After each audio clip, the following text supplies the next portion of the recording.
오늘 함께 읽을 하나님의 말씀은 신약성경 마태복음 11장 20절로 24절까지 말씀입니다. 다 찾으신 줄 알고 저부터 한 절씩 교독하겠습니다. 20절입니다. 여호와께서 권능을 가장 많이 행하신 고을들이 회개하지 아니하므로 그때 책망하시되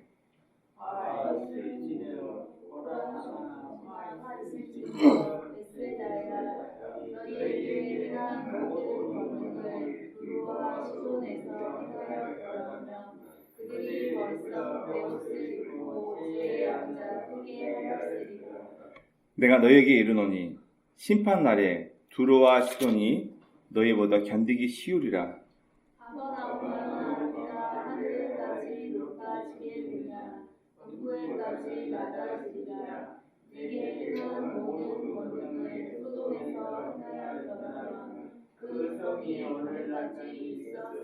다같이 내가 너희에게 이르노니 심판날에 소돔 땅이 너보다 견디기 쉬우리라 하시니라. 아멘. 기도하겠습니다. 하나님, 오늘도 저에게 귀한 날, 또 귀한 건강 허락하여 주시고 함께 한자리에 모여 주 앞에 예배 드리게 하시면 감사합니다. 하나님, 2025년도에 우리 교회 표처럼 우리가 왔다가 그냥 가는 사람들이 아니라 그곳에서 너와 내가 만나고 하나님과 만남에 있는 귀한 예배가 될 수 있도록 이 시간이 귀한 시간 되도록 주여 우리 생각과 마음을 주장하여 주옵소서.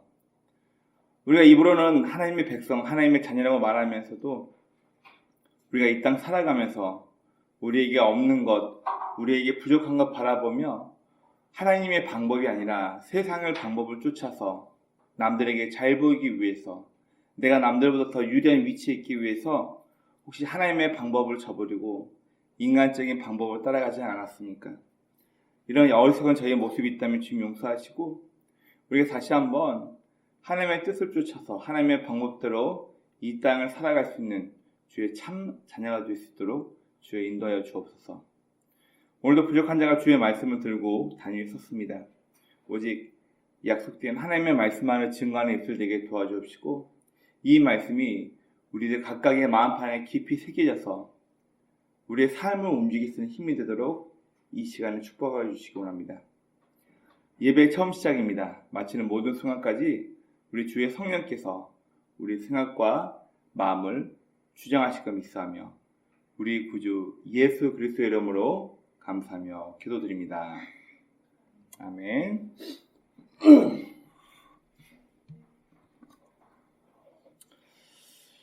여러분, 이제 오늘날은 그렇지 않지만 우리 세계 역사를 보면 흥망성쇠하다가 갑자기 하루아침에 망해버린 그런 나라들이 있습니다.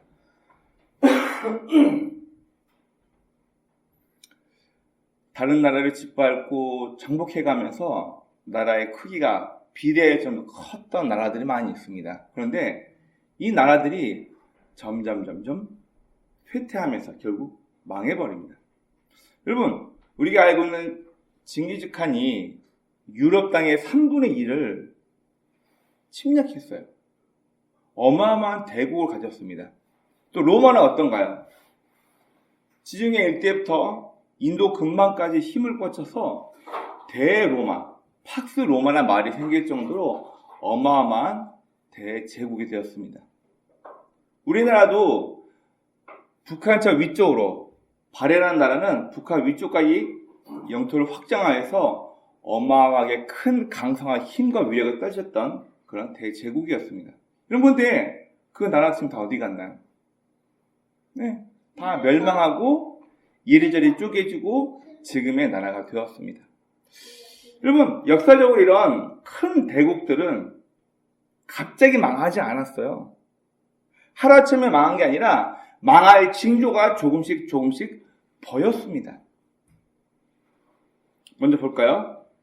가장 크게는 왕이나 정치적인 리더들이 잘못된 선택을 하고 잘못된 판단을 하게 되면서 나라에 큰 위기가 오고 결국 이 때문에 컸던 영원한 것 같았던 큰 대제국은 결국 망해버려서 역사의 뒤안길로 사라져버립니다. 우리나라도 지금 참 위기죠. 이 위기가 잘 극복될 수 있도록 여러분 생각나실 때마다 기도해 주시기 바랍니다. 엉망진창이에요 지금. 여러분 또 사회가 점점 병들어 갑니다. 여러분 로마가 멸망당하기 전에 물론 그 중에 가장 큰 이유 중에 하나가 뭐냐면 기독교가 국교화되면서 많은 사람들이 로마로 모이게 되면서 로마가 세계 이곳저곳을 정복할 때 네 나라의 문화와 너의 나라의 종교도 나 인정해 줄게. 자, 그런데 이 로마가 점점 타락하기 시작합니다. 성적으로 타락하게 되고 관료들이 나라를 돌보는 것보다 자기 사유 재산을 쌓는 거에 더 신경을 쓰게 되고 이러면서 점점 큰 제국들은 쇠퇴하게 됩니다. 또 지배계층이 누릴 수 있는 특권 그리고 피지배계층의 불만이 폭발하게 되면서 나라가 무너지게 되고 새로운 나라가 건국되거나 또는 새로운 나라로 분열되어서 독립하게도 됩니다. 이처럼 역사에 보이는 큰 대국들은 어느 하루아침에 갑자기 확 무너져 버린 게 아니라 조금씩 무너질 조짐이 보이게 되면서 여러분 우리 가까운 나라 중국의 진시황이 만리장성 쌓게 되잖아요. 근데 그 만리장성도 무너집니다. 어떻게 무너지죠?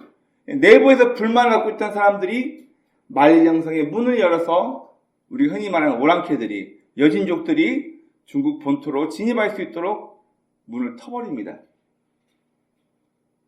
또 여러분 우리나라 역사 한번 얘기해 드릴까요?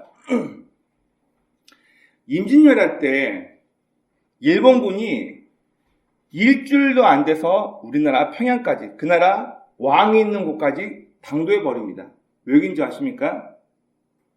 그 당시에 임진왜란이 일어날 당시에 우리나라 관료들의 폭압과 정치가 너무 싫어가지고 농민들이 그리고 일반 평민들이 니네가 와가지고 저것들 좀 숙청내달라고 백성들이 부탁하면서 그들에게 길을 쳐줬다는 얘기가 역사적으로 근거로 나와 있습니다. 그만큼 나라가 멸망하기 전에는 징조가 다 있었어요. 한 번에 하루아침에 거대한 대제국이나 나라가 멸망하지 않습니다. 여러분 유럽에 보면 모가이 석상, 이스터 섬이라는 것이 있어요. 이 섬 부족들은 너나 할 것 없이 큰 석상을 만들어서 이 큰 석상이 우리 조상을 상징하고 우리의 부와 명예와 권력을 상징한다. 부족들은 저마다 더 큰 모가이 석상을 만들기 위해서 큰 돌에다가 정으로 쪼아서 자기 조상들의 얼굴의 모양을 새겨 만들고 이 큰 석상을 옮기기 위해서 나무를 베어다가 돌 밑으로 나무를 끼워 넣고 옮기면서 하나 둘 나무가 벌목됩니다. 이 이스터 섬을 조사했던 한 사회학자가 어떤 중요한 얘기를 합니다. 이스터 섬의 원주민들은 최후의 마지막 나무 한 그루가 쓰러질 때까지 알지 못하였다. 무슨 얘기냐면 부족 간에 서로 경쟁하듯이 우리 조상이 더 크고 위대해. 우리 부족의 권력이 더 커. 자랑하기 위해서 큰 석상을 만들고 사람이 옮기지 못하니까 나무를 베어다가 돌 밑에 나무를 깔고 밀어가지고 돌을 해안 끝까지 옮기게 됩니다. 결국 이스터 섬은 단 하루의 나무도 단 한 그루의 나무도 남기지 않고 다 벌목해버립니다. 그 이후 이스터 섬에 남아있던 수많은 사람들은 흔적도 없이 다 사라져버립니다. 강성했던 문화가 점점 쇠퇴하고 결국 무너져버립니다. 이처럼 역사적으로 흥망성쇠에 달린 이 나라들이 하루아침에 무너지거나 멸망당한 것이 아니라 이런 조짐이 있었던 것을 우리에게 말해주고 있습니다. 네. 분명 나라가 망할 징조, 전조 증상이 분명히 있었는데 이것을 무시한 결과 결국 그 나라가 멸망해버린 것입니다. 여러분 오늘 본문도 예수님께서 다른 지역보다 더 많이 기적과 이적을 표현하면서 하나님의 나라에 대해서 더 많이 알려주셨음에도 불구하고 이 예수님의 말씀을, 예수님의 가르침을 무시해버렸던 한 고을이 어떻게 멸망당할 것인가, 거기에 대한 저주가 실린 얘기입니다. 여러분, 구약시대 그리고 고대 근동에서 아마르 문서라는 게 발견돼요. 이 아마르 문서라는 게 뭐냐면은 찰흙을 평평하게 펴가지고 이 찰흙 위에다가 저주를 하는 거예요. 예를 들어서 차 똥개는 뒤로 넘어져도 코가 깨질 것이다. 얘는 양을 치면 늑대가 나타나서 매일 양 10마리씩 잊어버릴 것이다.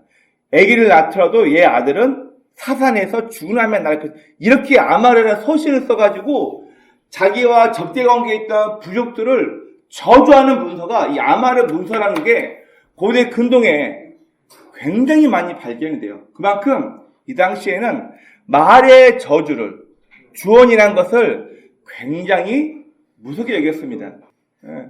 우리 아이들 보는 만화 중에서 주술회전? 주술회전이라는 곳에서 참치, 말하면 그 저주대로 일어난 걸 얘기하는 그런 만화도 있습니다. 그만큼 이 아마르 서신이라는 게 자기와 적대 관계에 있던 나라를 저주하기 위해서 토판이나 썼던 그런 내용입니다. 여러분, 그런데 오늘 본문은 희한하게 예수님께서 저주를 하세요. 사랑 많으시고 인류의 구원자로 오신 예수님께서 한 동네를 저주하십니다. 오늘 본문 한번 볼까요? 오늘 본문의 핵심적인 내용은 바로 교만 때문에 멸망당하는, 아주 상업적으로 그리고 수많은 재력을 끌고 안고 있던 이 지역이 하루아침에 멸망당해버리고 아예 그 지역에 사람이 살지 않게 됩니다. 여러분, 21절과 24절 말씀, 오늘 읽었던 본문에서는 예수께서 다른 지역보다 더 많이 기적과 이사를 일으키면서 하나님의 말씀에 대해 가르쳤음에도 불구하고 회개하지 않고 여전히 자기의 못된 습성과 본성을 따라 사는 이 세 동네를 예수님이 특별히 저주하십니다. 가버나움, 고라신, 베스다. 이 지역이 어떤 지역이냐면은 가버나움과 고라신은 예수님 당시에 해안 고속도로와 킹스 왕래대로, 해안도로와 왕래대로가 만나서 수많은 무역 상인들이 이곳을 왕래하는 곳이에요. 무역이 굉장히 발달했기 때문에 특별히 이 가버나움과 고라신이라는 이 지역은 원래 고라찐이라고 나와 있습니다. 고라찐이라는 지역은 중개무역을 통해서 무역이 발달한 곳이기 때문에 싼 가격에 다른 상인에게 이 물품을 사놔가지고 다른 지역에서 오는 상인에게 비싸게 이 물건을 파는 거예요. 이렇게 해서 이 가버나움과 고라진이라는 곳은 엄청나게 부를 축적했던 곳이에요. 여러분, 그리고 이 베세다라는 곳은 여러분 혹시 충적토라는 말 들어보셨습니까? 비가 오면은 비에 토양의 물이 시끄러 내려와가지고 비옥한, 비를 두지 않아도 땅의 저절로 비옥해지는 충돌을 이 충적토라고 부릅니다. 늘 새로운 물길에 따라서 양분이 계속 공급돼가지고 그 지역은 비료를 주지 않아도 땅에 토산이 좋아가지고 열매를 잘 맺는 그런 땅을 보통 충적토로 얘기합니다. 이 베스다 지역이 어디냐면은 바로 위에 헐몬산에서 마이너산이 녹아가지고 쭉 내려오면서 갈릴리 호수 제일 북쪽 초입 부분에 비옥한 양분을 계속 주다 보니까 이 지역에는 물고기가 항상 모여 있어요. 자, 낚시 얘기 잠깐 하겠습니다. 물고기가 어느 곳에 다 모여 있는 줄 아세요? 물고기가 많은 지역, 강이나 바다에서는 이 수천이라고 부릅니다. 수천. 새로운 물이 유입되는 곳. 큰 강줄기가 있으면 옆에서 새로운 물줄기가 들어오는 곳 있죠? 이곳에서는 물고기들이 좋아하는 여러 양분이나 물들이 흘러나오기 때문에 그 지역에서 먹이 활동을 하려고 물이 새롭게 입수되는 구역에 물고기들 대부분 다 모여 있습니다. 여러분, 낚시라고 아무데나 강이나 바다 아무데나 낚시 던진다고 물고기 잡히는 게 아니고 물고기들이 모일 만한 장소란 얘기예요. 그럼 바로 베세다가 그 당시에 물고기를 굉장히 많이 잡을 수 있는 지리학적으로 좋은 위치에 있어서 굉장히 상업적으로 돈을 많이 모았던 그런 지역의 대표 중에 하나입니다. 바로 갈릴리 호수를 주변으로 무역과 상권 그리고 물고기를 잡아서 막대한 돈을 축적했던 그런 지역이었는데, 이 지역에서 예수님께서 더 많은 기적과 이적을, 하나님의 나라에 대한 말씀을 하셨음에도 불구하고 이들이 돌이키지 않는 거예요. 변하지 않는 거예요. 이곳은 지리적으로, 상업적으로 부족함이 없는 지역이었습니다.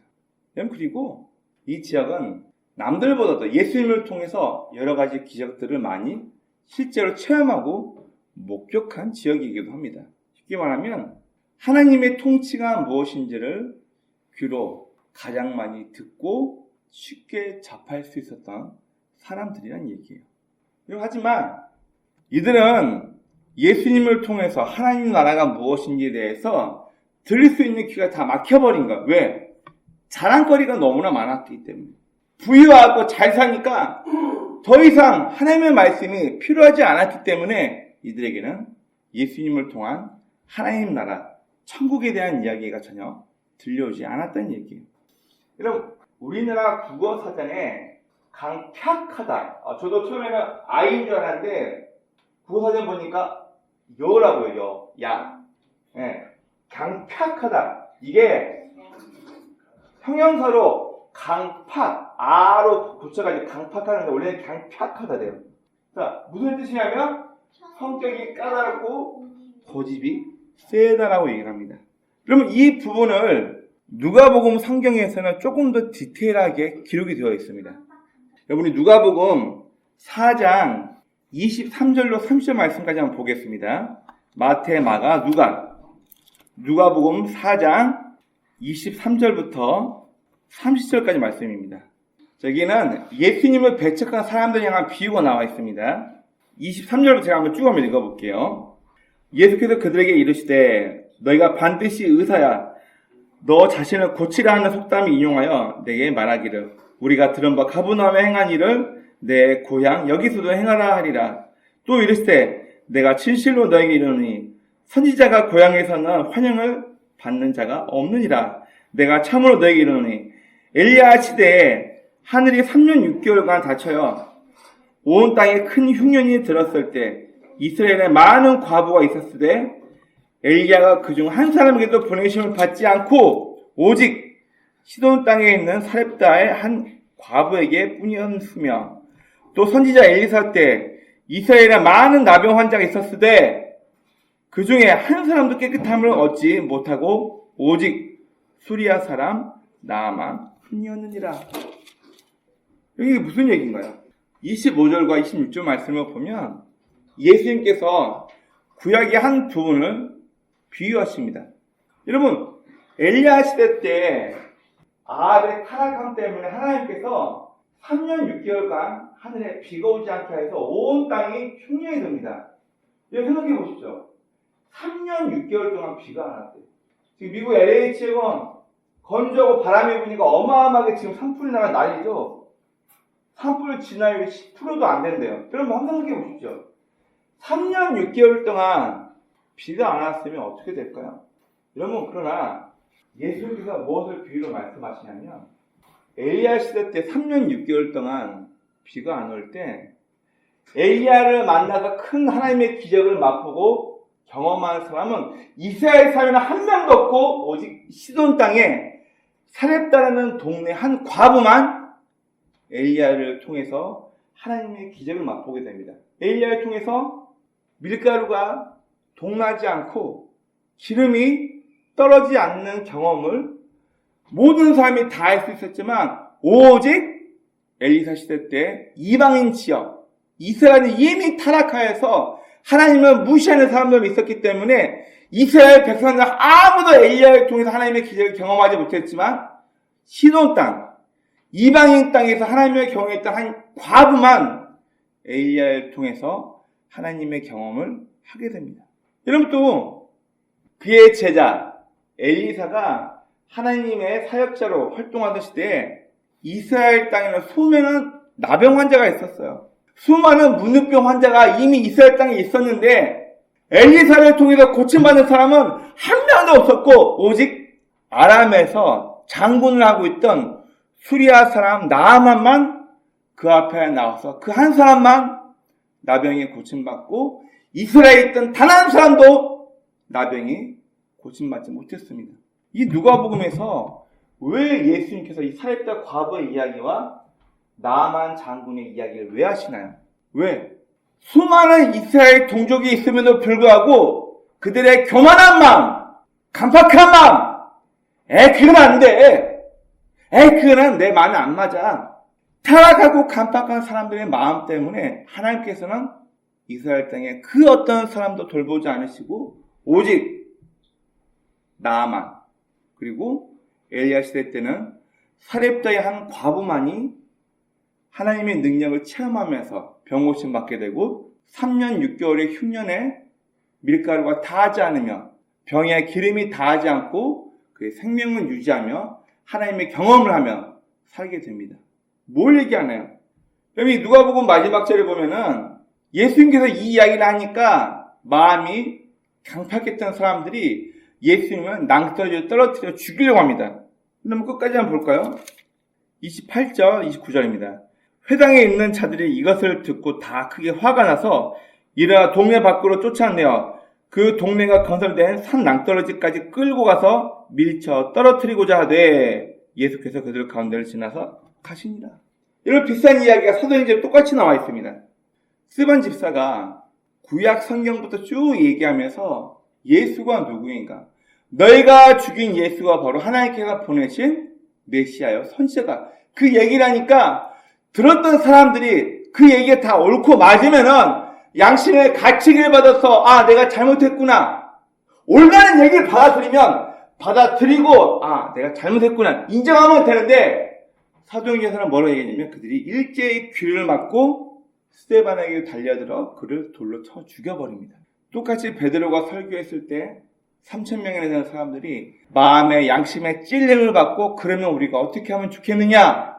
회개하고 3,000명이 넘는 사람들이 주의 제자로 돌아선 그런 사건도 있습니다. 어떤 사람은 이 말을 듣고 양심의 가책을 받고 그러면 예수가 누구냐? 우리가 어떻게 하면 좋겠냐? 자기의 죄를 인정할 사람이 있는가 하면 귀를 막고 달려들어 사람을 돌로 쳐 죽인 그런 무리도 있었습니다. 제가 우리 아이들 향해서 항상 그런 얘기를 해요. 엄마나 아빠를 화내게 하는 무슨 행동을 했으면 변명하지 말고 빨리 시인하고 인정해라. 그러면 1절로 끝나요. 그런데 끝까지 고집 피우고 싫다 그러잖아요. 그러면 애국가 3절 4절 날 때까지 혼나고 또 혼나요. 여러분, 이들은 예수님의 말씀을 들었을 때 인정했으면 죄를 고백하고 인정하고 우리가 잘못했네. 우리가 강박해서 인간적인 마음을 이랬네. 인정했으면 될 것을 이들은 오히려 예수님을 벼락 낭떠러지로 떨어뜨려 죽이려고 할 만큼 아주 교만하고 강팍한 사람이 되어버렸던 것입니다.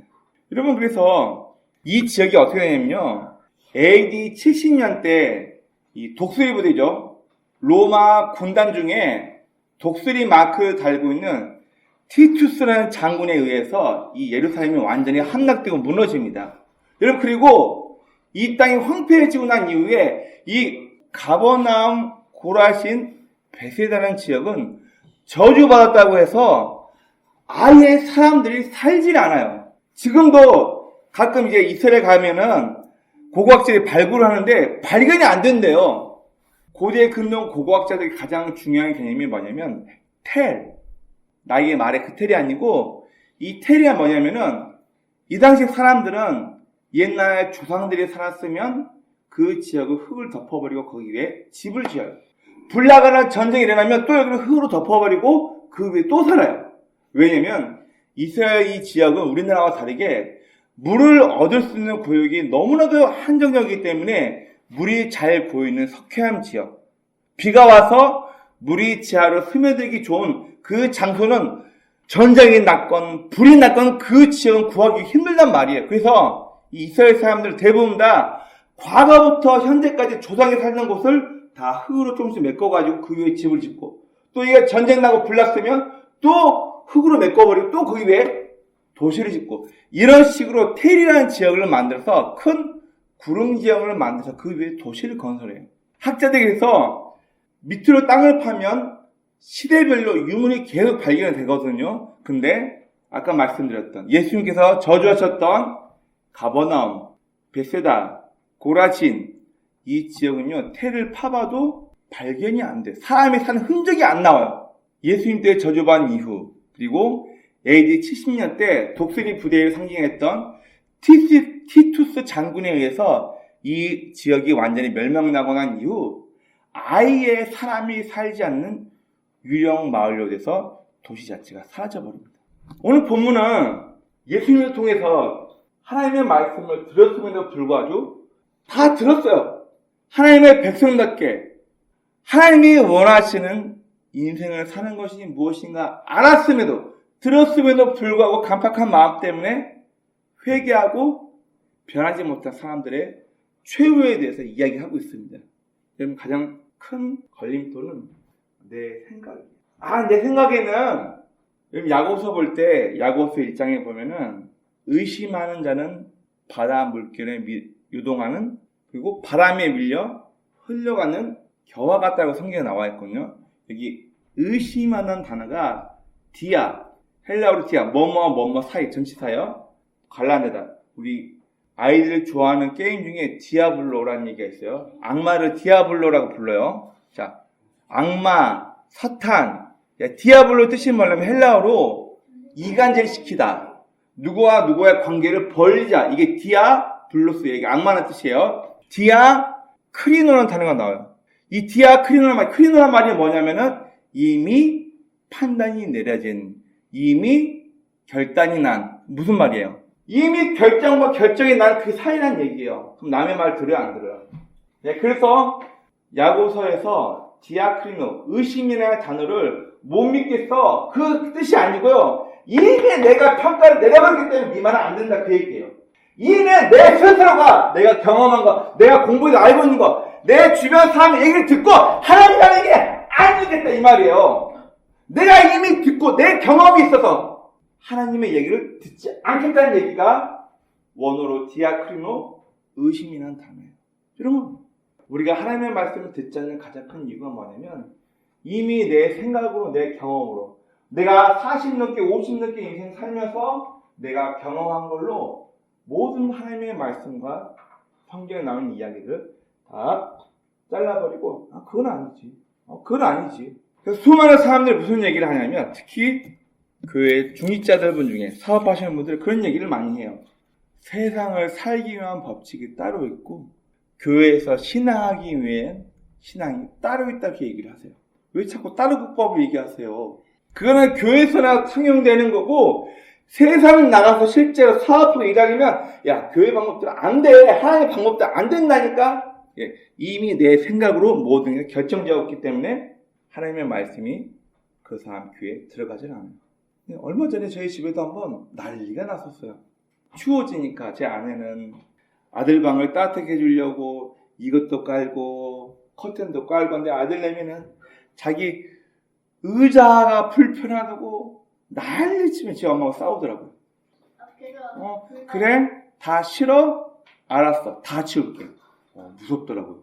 저도 그렇게 안 하는데 전기장판부터 바닥에 깔려있는 러그부터 커튼까지 싹 치워버리고 네가 엄마 말 안 듣고 네 고집대로 하니까 한번 네 고집대로 해봐. 밤에 벌벌벌 떨다가 밤에 나오더라고요. 추워요. 엄마 잘못했어요. 거짓말 치지 마, 아빠. 아빠 그거 낫죠. 네, 여러분. 시작하지 마. 뭐냐면 내 평가, 내 생각을 버리지 못하니까 하나님의 말씀을 듣지 않는 거예요. 다음, 부족한 게 없어요. 여러분, 무슨 말이에요? 워낙 부유하고 워낙 잘 사니까 하나님이 그다지 필요하지 않아요.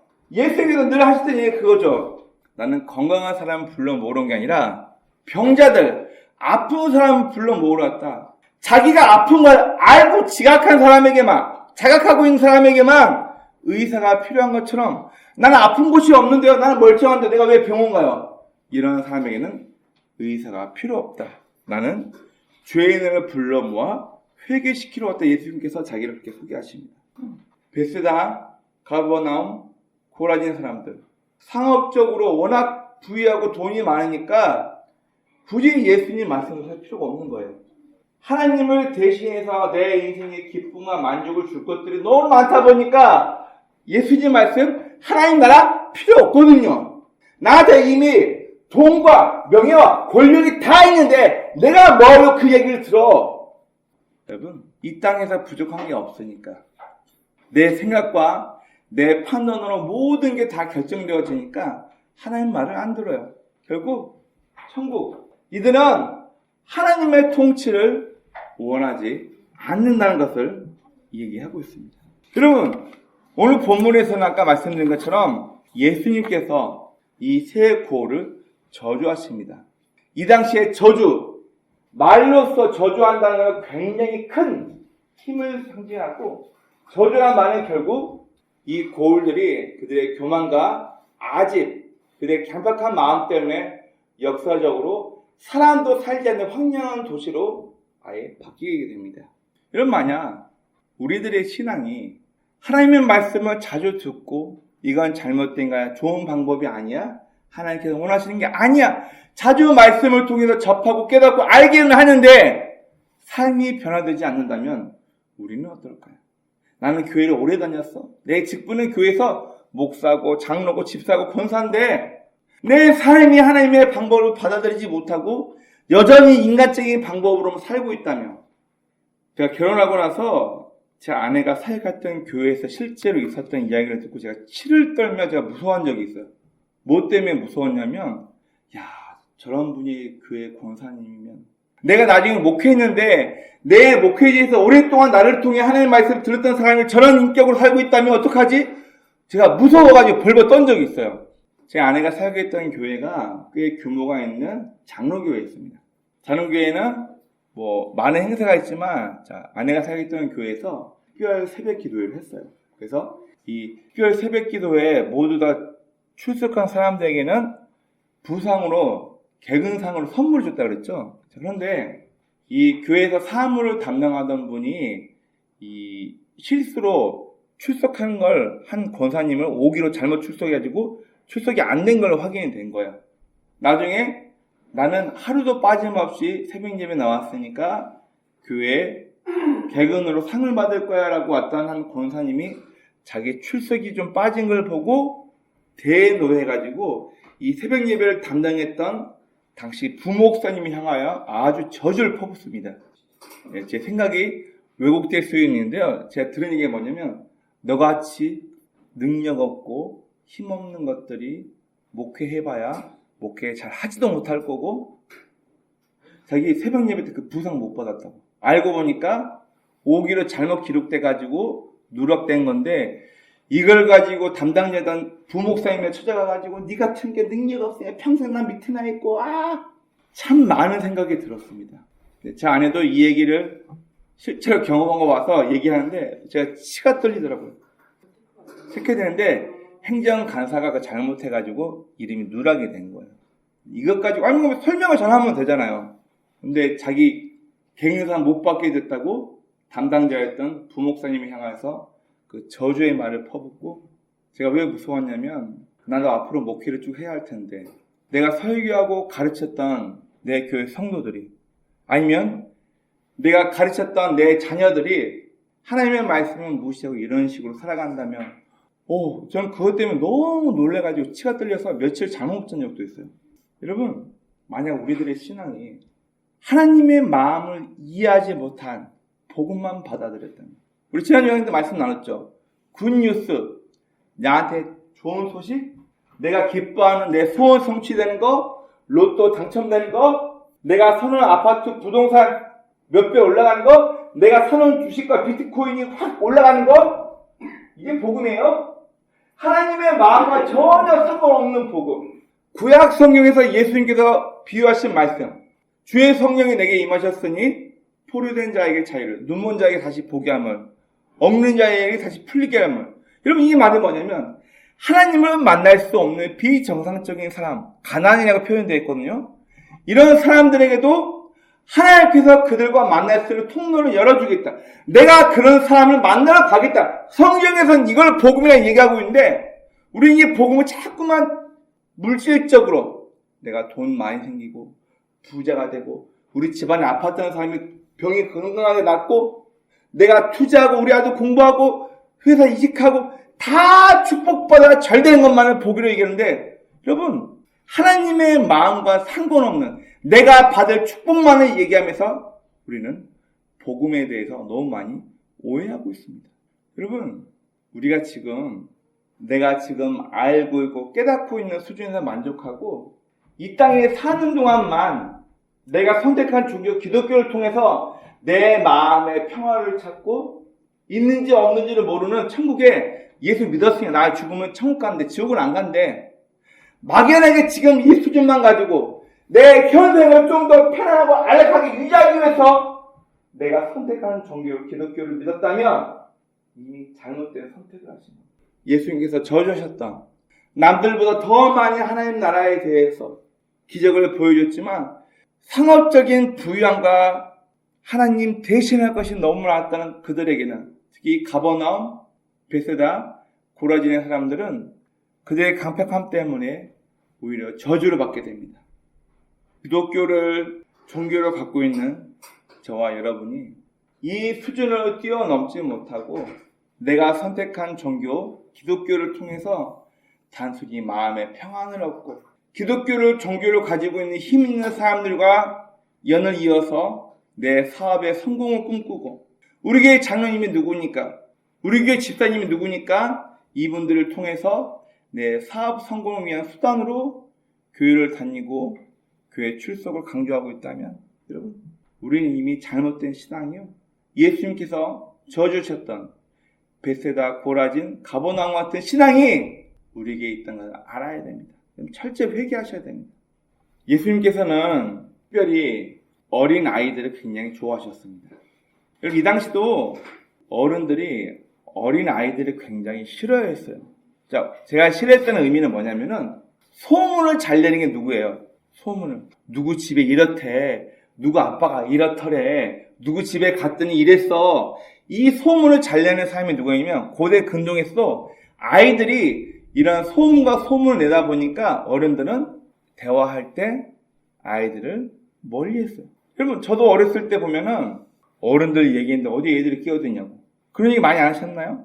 저는 그런 얘기 많이 듣고 자랐거든요. 예수님께서 어린 아이들 특별히 좋아했던 이유가 뭐냐면은 바로 하나님의 말씀을 받아들이는 그들의 태도에 대해서 칭찬을 많이 하십니다. 누구든지 어린 아이처럼 순수하게 하나님 나라를 받아들이는 사람은 천국이 그들의 것이고 어린 아이와 같이 천국을 받아들이지 못하고 판단하고 교만하게 계산하는 사람들에게는 천국이 적합하지 않다라고 예수께서 말씀하십니다. 그럼 한번 내 자신을 생각해 봅시다. 형식이나 계산에 빠진 어른처럼 기독교를 이용하지 않고 어린 아이처럼 하나님의 말씀을 듣고 행하며 그 나라를 사모하는 자들에게 더 나은 삶의 기회가 주어진다는 것을 우리는 기억해야 합니다. 내 스스로가 나의 삶을 지옥으로 만들기도 하고 내 삶을 천국으로 만들 수 있다는 것을 기억하시기 바랍니다. 우리가 알고 있는 동화에도 가정의 행복을 찾아서 파랑새를 찾아 쫓아다닙니다. 근데 알고 보니 그 파랑새가 어디 있었나요? 멀리 있었나요? 아니요, 우리 집에 있었어요. 내 스스로가 남과 나의 삶을 비교하면서 나의 인생을 지옥처럼 만드는 상황이 있는가 하면 남과 비교하지 않고 나에게 이미 주어주신 것을 감사하며 내 삶을 천국같이 이 땅에서 삶을 누리는 사람도 있습니다. 남이 나를 그렇게 만드는 것이 아니라 내 선택에 의해서. 오늘 본문에서는 교만하고 강팍한 마음으로 인하여 예수님 앞에 저주를 받는 한 동네 이야기가 나옵니다. 혹시 저의 마음이 혹은 여러분들의 마음이 이미 내가 판단을 내려버려서 하나님의 말씀을 받아들이지 않고 하나님 말씀 말고도 내 기쁨과 하나님이 대신할 것이 너무나 많은 돈과 명예와 권력이 나에게 많이 있어서 하나님의 말씀이 잘 들어오지 않는다면 여러분 그런 것도 다 회개하고 어린 아이와 같은 순수한 마음으로 하나님의 말씀을 받아들여 문학기는 하나님 방법대로 인생을 살 수 있는 복된 저와 여러분의 삶이 되시길 주의 이름으로 축원합니다. 아멘.